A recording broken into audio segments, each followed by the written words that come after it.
Hello, bonjour, j'espère que vous allez bien. Bienvenue à ma vidéo. Donc je suis Arlette et ses amis. Si vous ne me connaissez pas, bienvenue, je vous salue de partout. Abonnez-vous à ma chaîne. Donc je parle de tout dans la communauté. Je parle des sujets, ça peut partir de sujets éducatifs, comme des sujets réseaux sociaux, comme des sujets au quotidien, tout simplement. Donc abonnez-vous. Aujourd'hui, je voulais parler de deux choses. Je salue vraiment les personnes qui m'ont inspiré, que j'ai suivi à une room hier soir dans un club que je suis, que je félicite franchement.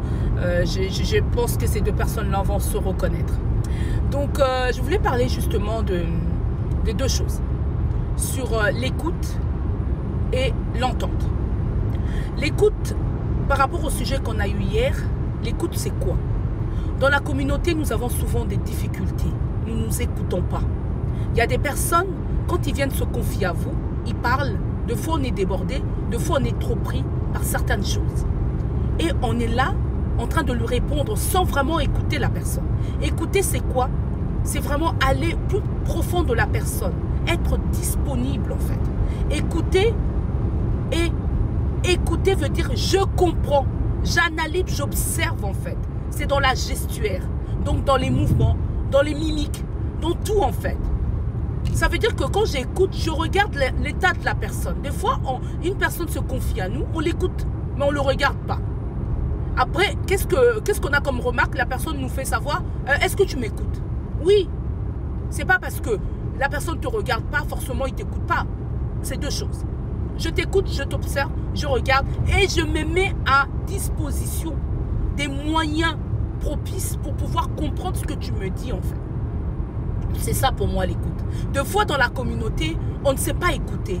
Une personne vient se confier à nous, on l'écoute même pas, mais on veut conseiller la personne. On ne se met pas dans la situation de la personne en sachant que la personne se confie à nous. Il y a l'empathie, il y a les émotions vis-à-vis de ce que la personne vous dit. Et comment vous percevez les choses. En deux, je vais parler de l'entente. L'entente c'est quoi? C'est je comprends et je réponds à la personne. Qu'est-ce que nous comprenons? Une personne vient se confier par exemple, nous dit j'ai des soucis, j'ai telle ou telle situation. Tu ne l'entends même pas parce que l'écoute n'est pas propice en fait. Tu ne l'entends pas, tu ne comprends pas ce que la personne te dit mais tu veux répondre. C'est ce qu'on a évoqué hier. Dans notre communauté, il y a de termes qu'on a souvent du mal. Je vais donner l'exemple qu'on a donné hier, c'était sur la soumission. Ce terme soumission interpelle beaucoup dans la communauté. Nous, quand j'ai dit nous, c'est la communauté. Quand on parle de la soumission, c'est quoi? Tout de suite, on voit c'est la femme qui doit être soumise. Mais quand vous lisez la définition de la soumission, vous voyez que c'est contraire à ce que nous comprenons dans cette société. Donc ça veut dire que c'est deux choses différentes. On n'a pas écouté et on n'a pas compris et on veut répondre. C'est ça le problème. Donc, ça veut dire qu'on est tombé d'accord en disant l'écoute, c'est l'observation, l'analyse. L'entente, c'est je comprends, j'analyse et je réponds à la personne. Mais souvent, une personne va mettre un commentaire sur les réseaux sociaux, par exemple. On va aller tout de suite lui répondre sans vraiment comprendre. Et dans les couples, nous le voyons.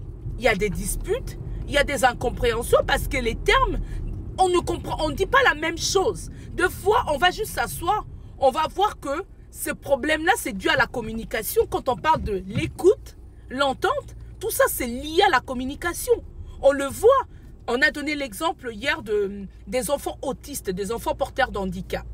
Leur seul moyen de s'exprimer, c'est le fait de pouvoir crier, de pouvoir se taper contre un mur, de pouvoir hurler, de rentrer dans leur bulle parce que ces enfants-là n'ont pas de l'empathie, ne manifestent pas aucune émotion.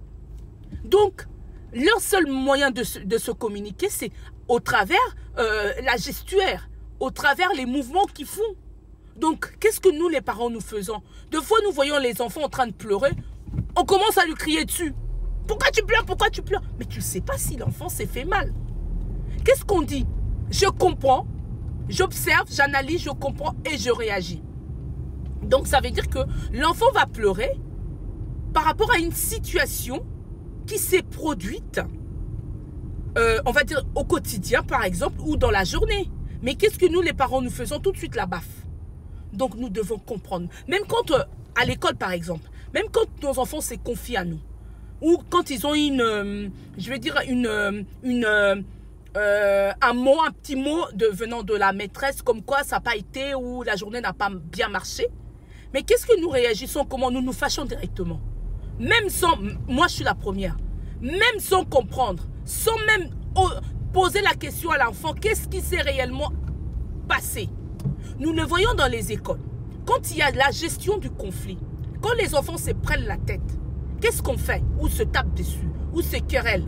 Qu'est-ce qu'on fait? On sépare le groupe, ou les deux enfants, on essaye d'apaiser la tension. Il faut que la tension baisse pour pouvoir rebondir en tant qu'adulte, d'aller écouter chaque partie pour pouvoir prendre une décision. Mais qu'est-ce que nous faisons en tant que parents? Quand il y a des cris par exemple dans la maison, tout de suite on vient pour réagir sans comprendre et sans écouter. Oh, merci encore pour ce beau thème, je ne vais pas dire des bêtises, beau thème et un bon sujet qui m'a vraiment interpellé pour dire qu'il faut prendre du recul. Il faut écouter, prendre le temps, analyser, observer les mouvements et qu'est-ce que tu as compris? Qu'est-ce que tu as compris pour pouvoir répondre à cette personne? Parce que j'ai dit nous, je travaille un peu dans l'éducation, on va peut-être analyser un enfant au bout de 3 ou 6 mois. Mais nous, quand nous, communauté, quand nous recevons quelque chose, quand nous avons un petit mot, tout de suite nous voulons répondre. Est-ce que nous prenons le temps? Sur ce, portez-vous bien et de l'écoute et de l'entendre. C'est très important. À bientôt. Bye.